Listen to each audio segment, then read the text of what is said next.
du 20 au 26 décembre. La semaine ORL. Opération Radio Libre. En 2008, j'ai réalisé avec Franck Mélier une série d'interviews sur les acteurs et témoins de l'arrivée de la radio libre à Toulouse au début des années 80. Qu'on puisse entendre le peuple. Sur la Toulouse et l'agglomération toulousaine, il devait y avoir une quinzaine de radios. Ça devait être en 82. Attention quoi, j'ai des cassettes. Quand on fait le son radio libre, Paris, Bordeaux, Le Mans. Pour certains, ça ressemble à une casserole alors. Paris, Bordeaux, Le Mans. Et après, j'ai su qu'effectivement l'émetteur était à Paul Sabatier. Toulouse Sud Fréquence à l'époque. Retour sur la libération des ondes à Toulouse et au-delà entre 1977 et 1985. Opération Radio Libre. Les 40 ans. Le programme associé, archives et inédit. À ne pas rater, du 17 au 20 mai 2018, le vent se lève à Job, 105 route de Blagnac à Toulouse. La thématique centrale, les médias et l'économie. Des conférences, des concerts, du théâtre, des ateliers. Un plateau radio avec Campus FM, Canal Sud. Le vent se lève à Job. Aujourd'hui, dernière partie. On a eu une petite interruption intempestive de l'alarme de la sécurité, enfin incendie du bâtiment de l'espace Job. Donc pile poil quand Marco nous parlait de Barbe Rouge, merci, qui est l'ancien nom de Canal Sud. Et tu peux redévelopper, Marco? Oui, enfin, Barbe Rouge, oui, c'est le dinosaure de la radio pirate aussi en France. Il n'y a pas eu beaucoup de radio pirate en France, pas tant que ça. D'ailleurs, je ne l'ai pas précisé, mais la première radio pirate en France a été en 69 à Radio Campus Lille. On l'a peut-être oublié. Voilà. Non, mais concernant Canal Sud, qui a toujours été pour moi, qui était auditeur au début des années 80 des nouvelles radios libres, des radios libres. Voilà, il y avait FMR, Radio FMR d'un côté, Canal Sud de l'autre, et on était dans une liberté de parole, de ton, de création, etc. Aujourd'hui, je dirais même le réseau de Canal Sud est encore plus important. Après, effectivement, ce que tu expliquais tout à l'heure, si j'ai cru comprendre, Jeff, c'est le fait que les emplois aidés se soient arrêtés à largement déstabiliser la radio, qui se restabilise actuellement et qui cherche un nouveau souffle d'organisation. Il n'est pas dit qu'avec un salarié, ce serait mieux passé. Je défends pas plus ma paroisse que celle des autres. Par contre, je défends l'idée que ce qui m'a animé au départ quand je suis arrivé dans les radios, et surtout à Campus, c'est que je voulais qu'on passe d'un média politique à une politique de médias. C'est peut-être qui va me différencier des uns et des unes et des autres dans ce milieu de la radio associative. Mais je ne suis pas moins engagé que les autres. Je mets simplement un petit peu plus en avant un côté peut-être plus professionnalisant, parce que ça m'intéresse aussi, de mettre les outils, les pratiques au service de bonnes causes dont on cause, au service du social, de l'animation, de l'éducation aux médias, aux citoyens, et tout un tas de pratiques que les radios font de fait. Je suis vite d'accord, sauf que si on n'est que 2,5 à le savoir, ça peut ne pas suffire pour qu'on garde, je dirais, une image suffisamment, un impact suffisamment réel, pour qu'on n'ait pas besoin d'accepter les nouveaux usagers des nouveaux médias du numérique, qui ne savent pas plus forcément que nous manipuler les concepts éditoriaux, l'écriture artistique, le juridique, qui va avec, voilà. Et que, en termes de transmission, il me paraissait intéressant de mieux positionner les radios associatives au travers de l'avènement des radios du numérique et du digital en général, autour des médias en particulier. On va pousser la discussion sur plus tout ce qui est communication sociale et les actions qui peuvent être menées par la suite. Là, avant de... Je termine, je suis très bavard, mais vous ne m'inviterez pas tous les 10 ans. C'est qu'on était censé parler des autres financements que le fonds de soutien. Tout à fait. Mais avant ça, j'aimerais bien qu'on écoute Grégoire, qui est un ancien de la radio Sainte-Afrique. Il a réalisé un documentaire sonore sur sa radio. Il aime, mais il la quitte. 96.7 à Sainte-Afrique.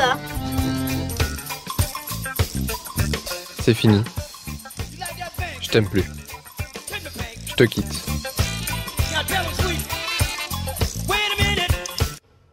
Quand je lui ai dit ça en rentrant, un soir d'automne dans le studio, elle n'a pas pleuré, pas insisté, ne m'a pas supplié. Elle a tout de suite compris. C'est la nuit qui tombe. C'est les rues de Sainte-Afrique qui sont vides. C'est 9h dans le soir, dimanche soir. Moi par contre, j'ai pleuré, pendant plusieurs jours. C'était trop triste que ça finisse comme ça. Ça avait pourtant bien démarré.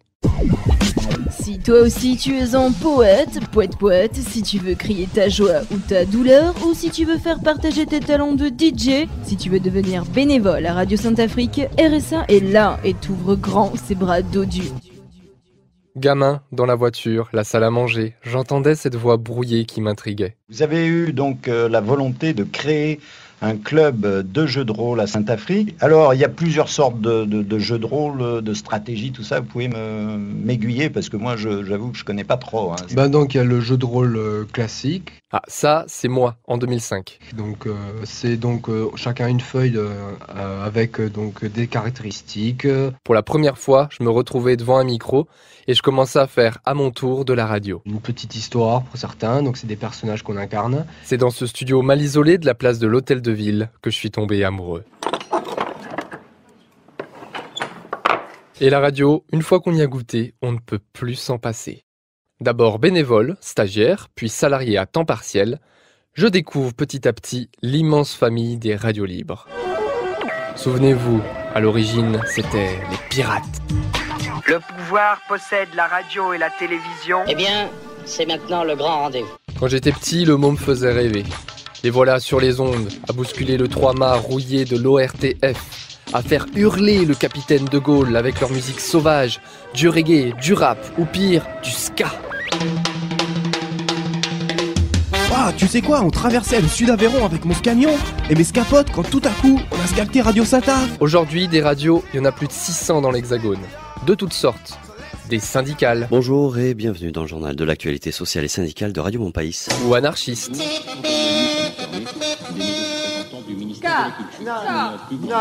82 meg. Il y en a pour tous les goûts. Après la fac et quelques boulots péraves, c'est elle qui m'a proposé de venir emménager dans son tout nouveau studio. J'ai dit oui. Et j'ai été embauché comme journaliste à temps plein. Avec une sacrée équipe. 10 administrateurs, 5 salariés, plus de 30 bénévoles dans cette petite ville de 8000 habitants. Au début, c'était génial, le pied total. On avait des discussions passionnantes, on rencontrait plein de personnes incroyables. Chaque semaine, à la même heure, on se retrouvait pour parler librement au micro. Oh merci Radio Sainte-Afrique. Et puis, ça a commencé à aller moins bien. Bien sûr, il y avait la routine, le quotidien, les factures, les dettes. Mais voilà, les finances allaient de plus en plus mal. Et on a mis un certain temps avant de comprendre pourquoi. Le gros truc. Je vais pas dire l'obsession, mais... Parce qu'après la libération des ondes en 1981, on a commencé à devoir se poser la question de comment toutes ces radios allaient vivre. C'est 5 ans plus tard, en 1986, qu'est née notre drogue, notre CAM, le Fonds de soutien à l'expression radiophonique, FSER. Mais tu vois, quand on dit ça, pour le dossier FSER, quoi. On l'entendait tout le temps et c'est bien pour le dossier FSER, ça va rapporter des points pour le dossier FSER. Déjà, on aurait dû se méfier. Quand l'expression radio a besoin d'un soutien pour exister, c'est quand même un petit peu suspect. Donc, au début, tu te dis, c'est quoi ce truc? Quand tu connais pas du tout le milieu de la radio, le dossier FSER. Qu'est-ce que je peux faire? Je sais pas quoi faire. Oui, t'as vu, je suis en train de faire mon dossier FSER, l'avant-dernier document quand même. Je suis enchantée. Ça m'évoque ce qui permet à la radio de survivre depuis plusieurs décennies. Une extrême dépendance à ça aussi, puisque au niveau budget, c'était toujours, je me souviens tous les ans, quand est-ce que le sphère va tomber, c'était des débats très prégnants au niveau de la radio et de sa vie quotidienne, quoi, ça c'est sûr. Le FSER, c'est vicieux comme drogue. Radio Sainte-Af, des ondes addictives. Le principe, c'est que c'est nous qui fabriquons notre propre dépendance. Une année FSER, c'est 135 feuilles, c'est 4 sous-dossiers. C'est 850 grammes pour la poste, j'ai vérifié, comme quoi. On construit un modèle économique, des salaires avec ça. Au départ, des contrats aidés, et puis là aussi, les aides diminuent. Alors on se diversifie, on multiplie les dossiers et les subventions, et à la fin, on ne peut plus s'en passer. Donc concrètement, qu'est-ce qu'il faut faire ? Il faut réunir toutes les conventions, toutes les attestations, tous les courriers de soutien, tout ce qu'on a pu faire dans l'année. Il faut vraiment mettre que des actions qui sont récurrentes et qui répondent à des critères très spécifiques. Avant, si on disait on fait l'agenda sur le cinéma, le programme cinéma, ça suffisait. Aujourd'hui, ça suffit plus. Il faut attester qu'on fait, par exemple, une émission trimestrielle avec la présentation des films qui sont sortis, un petit mot sur les auteurs, un petit mot sur, la personne du cinéma, etc., etc. Ma radio, en plus de la dose normale, a commencé à toucher à un autre produit, la subvention sélective. Celle qu'on fait pour répondre à des demandes précises par-ci, par-là. Et pour chaque critère, on a un nombre de points et ce nombre de points nous voit attribuer du coup des sous. Ce qui a changé, c'est que maintenant, certains critères ont été bonifiés, donc deviennent des critères obligatoires. En plus, si on n'a pas de points à ces critères-là, on ne peut pas demander la subvention. Et donc, ces critères rapportent un nombre de points, mais qui sont plus importants en termes d'argent. Et après, il y a des critères secondaires, disons, qui rapportent moins d'argent et qui, à terme, peut-être d'ailleurs, vont disparaître. 100 grammes de discrimination, 200 millilitres d'accessibilité handicap et 3 extraits d'intégration. Du 21 au 28 novembre, c'est la semaine européenne de réduction des déchets. Du 20 au 22 février à Saint-Léonce, second festival de la Vielle, organisé par l'association... Du 23 au samedi 26 octobre, Sainte-Afrique est à l'heure du multimédia. Dimanche 31 juillet, plongez-vous dans 1000 ans d'histoire avec le spectacle équestre, le cheval... Le Conseil général et la communauté de communes du Saint-Africain mettent à votre disposition un réseau de transport à la demande. Et là, ça s'est mis à se crisper. Parce que du coup, tu faisais plus le partenariat par plaisir, mais tu regardais la somme qu'on te proposait en échange, quoi. Et là, ça a un peu compliqué les choses. Je pense qu'on peut faire les deux. Continuer à faire de la radio et s'éclater et faire des actions. Tant pis si elle rapporte pas de points, tant pis si on n'a pas d'argent avec. C'est notre éthique, c'est important, donc on continue. Mais je pense quand même qu'à l'heure actuelle, on peut pas se passer quand même d'une partie de cette subvention. Et donc, il faudra, j'aime l'expression quand employer quelqu'un, se faire une tartine de caca et la manger. Et donc, passer par des partenariats qui sont peut-être pas drôles, qui sont peut-être pas radiophoniquement hyper jouissifs pour nous, mais quand même qui vont nous rapporter un peu d'argent. Radio Sainte-Afrique, radio sans pub, radio sans thune. Pendant des décennies, on était au top, noté 12 sur 10. Et chaque année, le jackpot. 50 à 70 000 euros, bim, on touchait le fond. Et moi, dans tout ça, j'ai suivi le mouvement. Journaliste au départ, je me suis rapidement reconverti en petit producteur de points FSER. Et petit à petit, ça a dérivé. Terre ! Je suis allé voir un par un tous les partenaires du quartier, plus ou moins recommandables. Bonne charcuterie avec un bon rouge, de façon homéopathique, ça n'a jamais fait mal, je crois pas. À l'organisme, quoi, de toute façon. J'ai réalisé des portraits d'acteurs du territoire avec le PNR dans le cadre du SCOT ou de la démarche TEP-CV. On en parle dans cette émission coproduite par Radio Larzac, Radio Sainte-Afrique et le Parc naturel régional des Grands Causses. J'ai même pris contact avec des plus gros calibres, d'autres dealers de subventions au sommet de l'État, les délégations interministérielles. Mais leur cam, attention, elle est beaucoup plus dangereuse. C'est l'appel à projet. Le racisme, c'est pas du jeu. Une série documentaire de Radio Sainte-Afrique et Radio Larzac. 14-18. 100 ans déjà. Le lycée Jean Jaurès célèbre la guerre 14-18. La dose que t'as une fois, et c'est tout. Et chaque année, il faut inventer une nouvelle idée, un nouveau projet pour récupérer quelques miettes. À un moment, toujours pour payer nos salaires, on s'est même demandé si on n'allait pas, comme dans les années 90, refaire de la pub. Au quotidien, tout paraissait normal. Je voyais ma radio vivre sa vie comme si de rien n'était. Radio Sainte-Afrique vous souhaite une bonne nuit. Mais dans son sommeil agité, elle répétait sans cesse.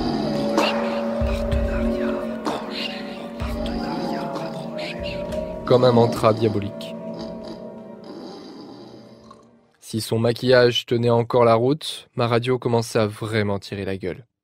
L'ordinateur de diffusion plantait régulièrement, sans raison, à peine on entrait dans le local technique. Le matériel vieillissait et le moral général diminuait. De plus en plus, ça devenait assez bizarre cette manière d'affirmer tout le temps qu'on était ouvert à tous, que tout le monde pouvait passer, là où la maison se faisait de plus en plus vide et les copains qui venaient faire la fête s'éternisaient de moins en moins. Salut tout le monde! Tiens, ce soir ça ressemble pas mal à une de ces émissions de l'an passé où l'on attend que des participants radinent leurs patins dans les parages. Malgré tous nos efforts, d'année en année, chez nous, comme chez les copains, les subventions diminuaient inexorablement. Au niveau de la sélective, en 2015, on a eu plus de 16 000 euros. En 2016, 11 000 euros. Et là, cette année, on a 9 000 euros. Ce qui fait en 3 ans une baisse de 46%. La sélective, c'est l'État. Hein, pour ceux qui ne voient pas le FSER et tout, bon, l'État.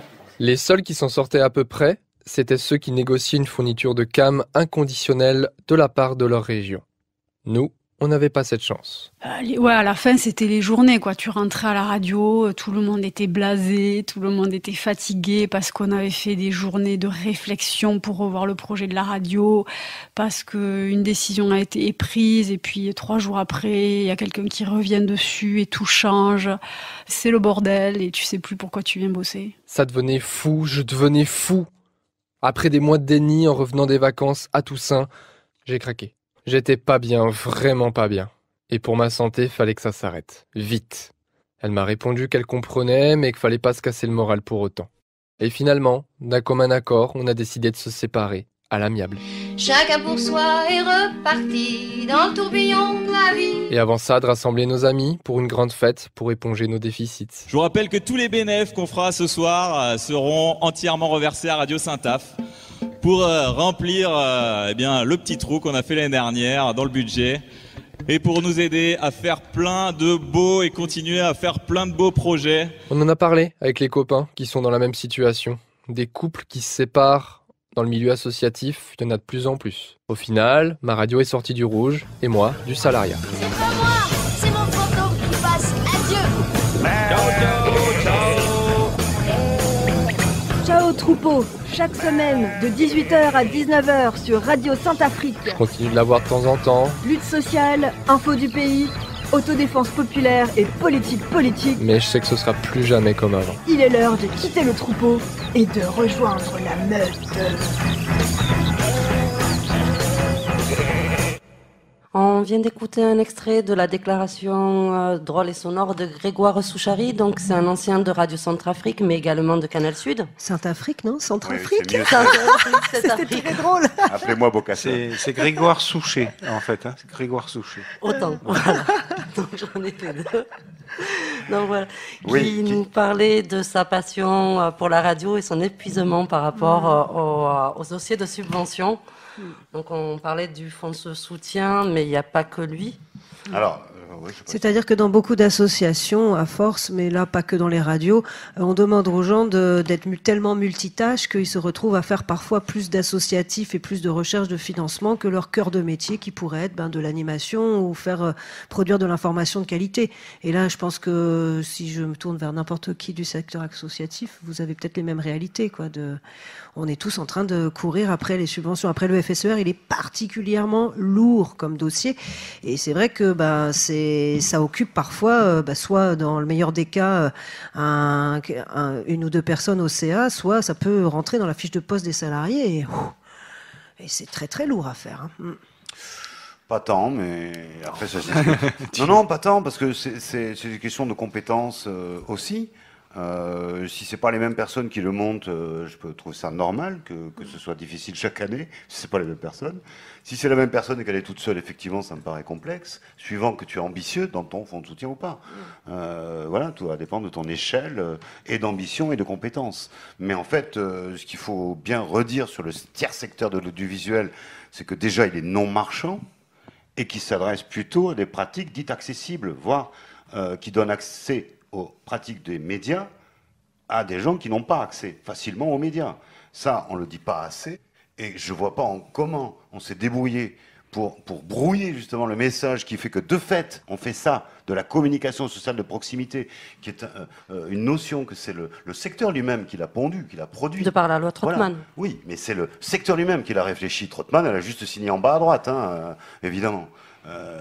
Donc c'est le secteur lui-même qui l'a porté, et c'est le secteur lui-même qui l'a oublié.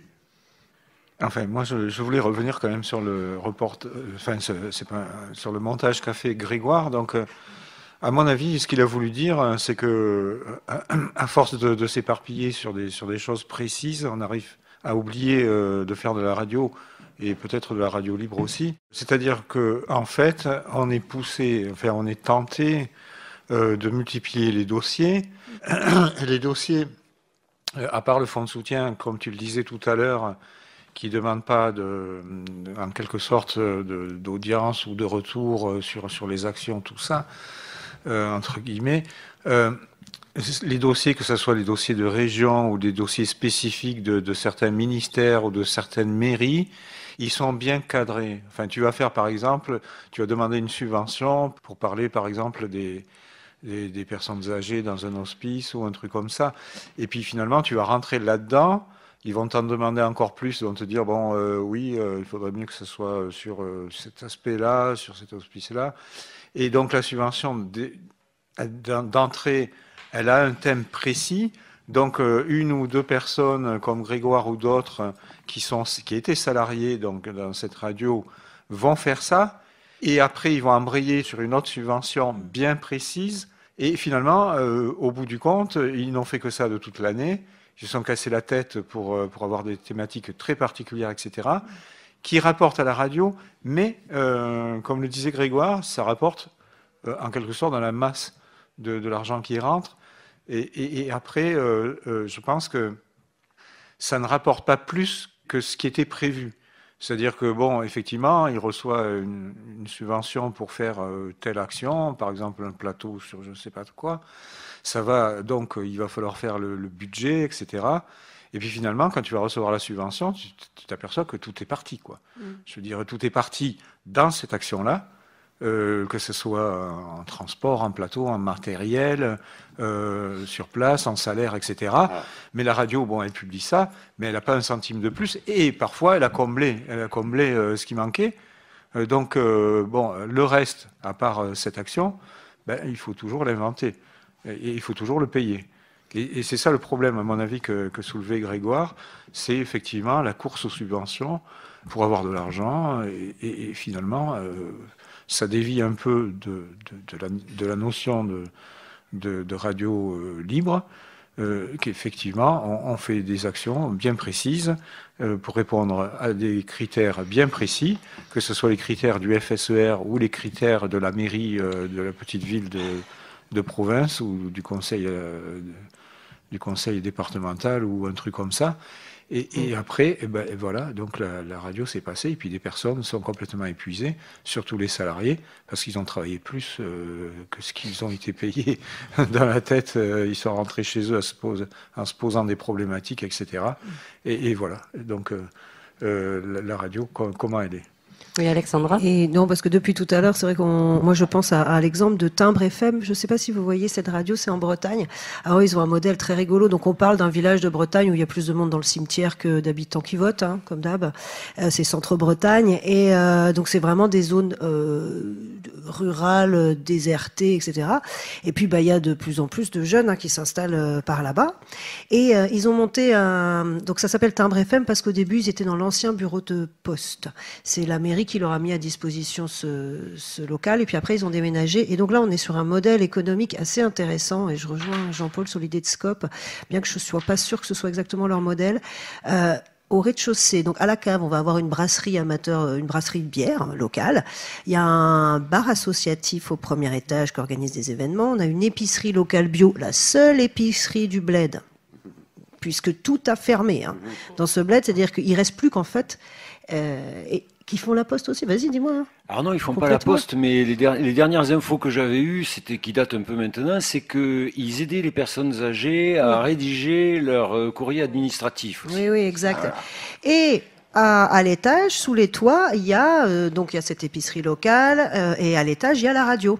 Donc on est sur un modèle où on va avoir le bar, qui est quand même le lieu de rendez-vous aussi de toutes les personnes, de tous les petits bleds autour. Ça fonctionne bien, leur affaire. Donc plus cet ancrage dans l'économie sociale et solidaire. Et puis, ils produisent l'information localement. Et là, je crois qu'en termes de dynamisme et de revitalisation j'aime pas trop ce mot, mais d'un territoire ou d'un pays, oui. C'est assez intéressant. Et c'est peut-être aussi par là qu'il faut regarder. Je repense aussi, moi, quand j'ai démarré la radio, j'ai donc démarré il y a 20 ans, je suis allée faire un stage à Radio Panique et à Bruxelles. En Belgique, ils n'ont pas exactement le même système de financement que nous. Alors, eux, c'est différent, mais du coup, ils organisaient 2 fois par an une grosse soirée électro, ce genre de soirée qui ramène beaucoup de monde. Et ça leur finançait les 2 postes à l'année. Alors là, attention, hein, on est sur c'est un truc d'équilibriste.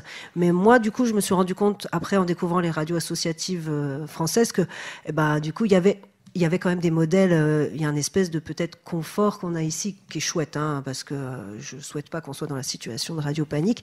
Mais après, eux, du coup, ils étaient tout dépendait que d'eux. Les financements dépendaient de ce qu'ils étaient capables de faire au niveau de ces soirées-là, et non pas de la décision en lien avec comment dire, c'est pas une subvention, mais en lien avec le FSER, quoi. Oui, en rappelant donc qu'il y a quand même une différence entre les contraintes en grande ruralité et les contraintes dans les grandes villes, dont Toulouse. Après, je m'inscris en faux. Comment dire, c'est toujours pareil, quoi. Si la critique s'arrête juste à constater qu'il y a un manque de moyens, une fois de plus, je vais le redire, pour moi, c'est moyen. Je pense qu'il faut regarder quel style de politique on défend, quoi. Une fois de plus, quoi. Et pour quels moyens, et avec quels moyens on va les défendre, quoi. J'en reviens à l'économie sociale et solidaire. Si les radios associatives ont accepté, par exemple, pour celles qui sont parties sur du salariat durable, sur des CDI, et qui rentrent dans la convention collective, là, tu te crées une dépendance économique ultime. Si, par exemple, tu refuses quand même les emplois aidés qui ne sont qu'une précarité quand même, qui va ne pas vraiment mettre la radio sur de la durabilité, tu fais entre les deux. Peut-être que l'économie sociale et solidaire est un petit peu entre les deux. On n'est pas obligé d'être super payé, qu'en plus il y a un mec qui est mieux payé qu'un autre, dans la même structure, qui fait 5 bonhommes, quoi. Tout ça est assez idiot aujourd'hui, et en plus, avec le numérique, le coût de nos radios, à part le passage à la RNT, qui est un autre dossier, mais le coût de production pour faire de la radio, on en parlait avec Alexandra, il est tout petit aujourd'hui. Et le temps de travail aussi, l'accessibilité avec le numérique, voilà. Donc il y a des tonnes de choses à faire. Je terminerai sur la question du financement, des autres financements. Nous sommes financés à campus par la politique de la ville. Mais nous, on a été chanceux à ce moment-là. C'est-à-dire qu'on leur a proposé ce qu'on faisait. Et ils ont acté ce qu'on faisait. Et depuis, ils nous financent pour ce que l'on fait. Ce qui veut dire quoi? Qu'on ne va pas vers les commandes publiques idiotes, ou pas idiotes d'ailleurs, suivant qu'on a le choix de ne pas dépendre de la commande publique. Et donc, je termine par l'idée qu'il faut remodéliser notre budget. Un tiers, et d'ailleurs le fonds de soutien, c'est un des critères, la diversification des ressources. Un tiers fonds de soutien, un tiers subvention, un tiers privé. C'est quoi le privé? Le privé, c'est l'autofinancement et les fondations. C'est-à-dire Radio Campus l'an dernier, avec des ateliers que je mène, ont obtenu 4 000 € par la Fondation SNCF en matière d'illettrisme. Ça ne demande pas, évidemment, une minute, c'est vite fait. Peut-être qu'il y a évidemment des compétences administratives un minimum, mais non. Parce que moi, je ne suis même pas intervenu. C'est l'administré en charge qui a fait en sorte. Donc, il y a des capacités de lever des fonds sans qu'on enlève le fonds. Ça, c'est bien dit. Donc ça, oui, effectivement, c'est très très bien dit. Par contre, on aurait pu développer un petit peu plus là-dedans. Merci Marco. Par contre, on va devoir bientôt rendre l'antenne et on approche plutôt de la conclusion. Mais justement, si on reste sur... donc aujourd'hui, on est sur la fin des contrats aidés. On est en train de tourner sur une nouvelle forme du fonds de soutien. On a des nouvelles alternatives, effectivement, par rapport soit à basculer sur du tout libre, peut-être sortir un moment de l'Herzien, aller soit sur la RNT, soit la web radio. La RNT, c'est un autre débat et il faudrait surtout pas que les radios, que le Herzien passe à la RNT. Je pense que ce serait une grosse connerie et notamment en termes de popularité de ce média, parce qu'il faut savoir que même si, bon, on m'a sorti dernièrement que la radio c'est un média romantique, c'était un jeune homme qui m'a dit ça, j'ai trouvé ça très rigolo. Donc on vient du 19e siècle, hein, et fin 19e siècle, et mais c'est l'un des médias qui restent les plus populaires, les plus accessibles, c'est gratuit et ça, il faut le répéter et le dire. Et c'est le seul média qui a réussi enfin, les radios associatives sont présentes en France, alors que les télés associatives, c'est quelque chose qui n'a pas du tout fonctionné, alors qu'un fonds de soutien leur a été proposé et que ça n'a jamais été mis en place. Donc effectivement, c'est une des rares alternatives avec la presse écrite qu'on peut avoir encore de disponible et de libre. Alors, la web radio, c'est pas une alternative à la radio hertzienne. La radio hertzienne, c'est un outil fantastique. Ça fait donc je ne sais combien de temps, hein, du coup 130 ans que ça existe, que le système existe. Ça a permis aux gens de prendre la parole, de libérer la parole. Il y a une phrase qui dit la radio, c'est comme la télévision, mais l'écran est beaucoup plus large. On ouvre le champ de l'imaginaire avec la radio. Et il faut défendre à tout prix l'hertzien. La web radio telle que moi je peux la faire sur onde courte, c'est super, c'est des podcasts, c'est des nouveaux usages, mais ça n'empêche pas que ce qui est essentiel, important, c'est que les gens, quand ils appuient sur leur poste radio, ils entendent Canal Sud, Campus, Éphémère et les autres radios dans toute cette diversité qu'on a en France et qu'il faut défendre à tout prix. Voilà mon point de vue. Marco, tu voulais ? Moi, plus précisément, je revendique l'espace public de la radiodiffusion, de l'audiovisuel, où nos radios associatives ont cette responsabilité-là. On n'est pas que des radios libres, on est des radios responsables parce qu'on est dans un cadre de l'espace public. Ce qui n'est pas le cas du web, qui continue de s'organiser juridiquement. D'accord ? Donc, on n'a pas les mêmes contraintes. À partir de là, comment on va pouvoir continuer de développer notre culture des médias ? Avec quels moyens ? On en a pas mal parlé. Je pense qu'il faut reprendre l'idée de l'indépendance, qui est quand même quelque chose qui quand même a disparu. Essentiel, oui. Relativement, et que effectivement trop de mauvais financements ou de trop bons financements peuvent rendre perverse la pratique de ta radio associative. Donc voilà, je pense que les fédérations dont on a peu parlé aujourd'hui, mais il y aurait des choses à dire, qui sont en charge et en responsabilité du secteur, ont en main pour demain le fait de remettre en avant notre spécificité de secteur, non marchand, relais de mission de service public, éducation populaire, économie sociale et solidaire, qui je pense, pour l'essentiel, j'ai dû en oublier, diversité, pluralisme, mais ça en fait c'est un peu idiot, parce que du pluralisme et de la diversité, il y en a tout le temps, toutes les secondes t'en as sur ton téléphone. Par contre, la pratique de la diversité, faire rencontrer les publics, aller dans les quartiers physiquement, dans la proximité pour de vrai, c'est pas uniquement sortir un programme radio, c'est aussi dans le réel impacter le social, les assos, les citoyens, etc. Voilà. Et ça, je trouve que c'est une dimension qui nous a enlevé de la légitimité. Et c'est très bien d'en parler parce que justement, la majorité de vos radios, vous faites de l'éducation aux médias. Vous êtes présents par des ateliers dans les collèges et pour leur faire une initiation ou une approche et comprendre un petit peu autant ce qu'ils disent que ce qu'ils écoutent. On va envoyer un petit extrait de l'atelier qui a été réalisé par Louise de Canal Sud dans le cadre du festival Le Vent se lève avec le collège des Ponts Jumeaux. Dans la cour du collège, une dizaine de garçons s'apprêtent à faire une partie de foot improvisée. Une fille s'approche. Je peux jouer avec vous ? Si tu veux. Ça va pas, non ? On va pas prendre une fille dans notre équipe quand même. Et pourquoi pas ? Je joue en club avec des garçons et c'est souvent moi qui mets les buts. Tu vois, avec elle on pourrait gagner. Non, moi je suis pas d'accord. Je préfère perdre que prendre une fille dans mon équipe. Nous venons d'écouter la deuxième scénette qui a été faite par Ibrahim, Belko, Fanny et Lana. Nous enchaînons avec un débat sur la deuxième scénette que vous venez d'entendre. Bonjour à tous déjà, je vous demanderai de vous présenter et après on débattra sur la scénette qu'on vient de voir. Bonjour, moi je m'appelle Lilou et j'ai 12 ans. Moi je m'appelle Mathilde, j'ai 12 ans. Moi je m'appelle Martin, j'ai 12 ans. Moi je m'appelle Aïkou, j'ai 11 ans, je suis plus petit. Je m'appelle Belko, j'ai 14 ans. Et moi je m'appelle Milo et j'ai 13 ans. Je vais vous poser des questions si ça vous dérange pas sur cette scène. Vas-y. Donc vous pensez quoi de Louis qui ne veut pas prendre Sarah dans son équipe parce que c'est une fille ? Il est égoïste. Non, il est sexiste. Il n'est pas égoïste. Sexiste. Mais après, ça dépend. Il voulait prendre qui par rapport à quoi? Il a des préjugés aussi. Oui, il a des préjugés. Voilà. Mais ça dépend. Est-ce que le garçon était plus fort, moins bon? Est-ce qu'il était égaux? Oui, mais ce qu'il dit, c'est que c'est une fille qui joue bien. Oui, donc là, c'est pas normal. Si le garçon joue mal... Pour lui, les filles sont plus nulles que les garçons. Voilà, c'est ça. Même qu'elle joue... préjugés. Oui, je suis pas d'accord, quoi. La fille est plus fort, le garçon devrait normalement choisir la fille. Après, s'il a plus d'affinité avec le garçon que son meilleur ami, d'accord.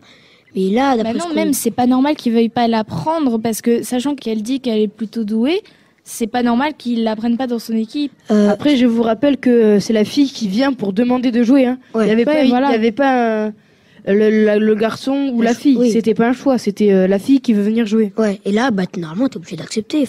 Oui. Je veux dire, ils sont pas 11 non plus contre 11. C'est pas... Par politesse, et puis, voilà. Par respect. Respect, c'est ça, ouais. Et si elle ne jouait pas bien, vous l'auriez pris ou non? Oui, tout le monde a le droit de jouer. Après, s'il y a des joueurs, s'il y a d'autres joueurs qui sont plus forts, là, je comprendrais qu'ils l'apprennent pas. Mais s'ils sont au même niveau tous, je vois pas pourquoi ils l'apprendraient pas. Ça serait mieux de l'apprendre parce qu'au moins qu'elle participe. Oui, voilà. Le football, c'est fait pour s'amuser à la base. Et moi, sérieusement, j'aurais choisi le garçon, à part si vous saviez qui c'était. Oui, mais revenons dans le contexte. Là, il n'y avait pas de choix à faire. Il y avait juste la fille qui vient. Et si elle était nulle, nulle, qu'elle était pas très bonne, vous l'auriez prise? Oui, tout le monde a le droit de jouer de toute façon. Oui, jouer, oui, j'aurais dit oui, évidemment. Pourquoi tu regardes comme ça? J'ai une gueule qui revient pas, une attitude que t'aimes pas. T'es pas le premier et pas le dernier à me prendre pour un fada. J'pense quoi de ça? Rien, nada. J'tape dans l'aréna. Ne pas minimiser, il faut réaliser. C'est notre monde qui est visé. J't'offre mon texte attisé. Ne pas discriminer, tous ensemble, zinc. Ici y'a pas de différence. Merci Louise pour l'extrait de l'atelier que tu as réalisé avec des collégiens. On va devoir malheureusement conclure. Donc ce que je vais faire, c'est que je vais vous donner la parole en premier. Donc, qui c'est qui a envie de la prendre? Jeff? Alexandra? Non? Non, simplement, moi, je voulais vous remercier pour l'initiative de ce débat, parce qu'on n'a pas souvent l'occasion de se retrouver pour parler surtout d'une thématique aussi spécifique et pourtant qui nous concerne tous, voilà. Et puis même d'échanger avec les pairs, parce que l'air de rien, la radio, c'est parfois assez solitaire comme pratique.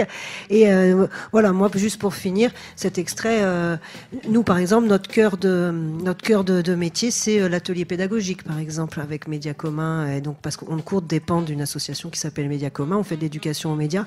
Et c'est vrai que c'est par ce biais-là, nous, qu'on a décidé de promouvoir l'outil radio. C'est l'éducation aux médias et les ateliers pédagogiques, la formation. Marco, je sais qu'il en fait aussi. À Canal Sud, vous en faites aussi. Voilà, ça fait partie des entrées qui sont très intéressantes pour renouveler, pour l'avenir, pour des nouvelles pratiques, pour la suite et pour qu'il y ait de plus en plus de jeunes qui, que le média radio fasse partie de leur cartographie des médias, en fait. Très bien, merci. Merci Alexandra. Merci à toi, en fait, d'avoir proposé ce débat. En fait, je veux dire, c'était pas évident au départ de parler de tout cela. Je pense qu'on a fait une bonne synthèse. On reste sur ce montage qui était vraiment excellent et qu'on retrouve très souvent, effectivement, ces problématiques avec les enfants, le rapport garçon-fille, et c'est bien de le reporter. Oui, non, vous remercier, se remercier, effectivement. Petit débat si ambitieux. Merci CM de t'être lancé dans l'animation. Bravo. Merci. Juste rajouter, voilà, pour tous ceux qui voudraient écouter d'autres choses, en l'occurrence là, les actions éducatives sur campus. 94 MHz, c'est ça. Sur campus, c'est le jeudi à 13h, donc vous pourrez écouter des ateliers divers et variés. Et puis je fais la promotion effectivement d'un nouveau créneau que j'ai eu la chance d'ouvrir avec une asso qui est à l'hôpital Marchand, et nous animons un atelier radio. C'est pas tout à fait un atelier, une nouvelle expérience depuis le 8 mars, et c'est une diffusion tous les jeudis à 13h30 avec une rediffusion d'une semaine sur deux, et c'est un nouveau dispositif. Et je crois beaucoup encore à la capacité de ce média radio à être le média du soi, accéder à soi. Pour moi, ça a été une grande aventure grâce au micro. Voilà. Et que l'art de communiquer aujourd'hui, je crois qu'on l'a un petit peu oublié, mais la radio met la culture orale véritablement en avant dans une France qui est plutôt écrite. Donc merci aux techniciens, merci à tous les bénévoles qui ont préparé aussi le festival et qui continuent en le réalisant. Merci au personnel administratif de l'espace Job, merci au personnel administratif de Musical, merci à tous les sans-noms, tous les invisibles. C'est aussi ceux-là qui, par leur boulot, par leur travail, par leur production, font que des choses comme ça puissent se réaliser. À bientôt. FMR, vous nous avez manqué au fait. Voilà, alors merci déjà à Alexandra, Marco et Jeff, donc Onde Courte, Campus, Canal Sud, d'avoir été présents, d'avoir répondu présent pour ce débat, donc qui est très très vaste. Il faudrait presque que vous fixiez un rendez-vous et que vous appeliez les autres radios pour essayer de débroussailler tout ça. Mais effectivement, merci Louis beaucoup pour la technique. Donc Louis qui est de Canal Sud, que je vais devoir libérer parce qu'il doit faire des enregistrements de conférences. Mais aussi merci de m'avoir donné l'occasion de tester l'animation, qui n'est pas du tout mon fort. Et puis ça a été une belle découverte parce que même moi j'ai énormément appris. Donc merci beaucoup. Merci à toi. Avec plaisir.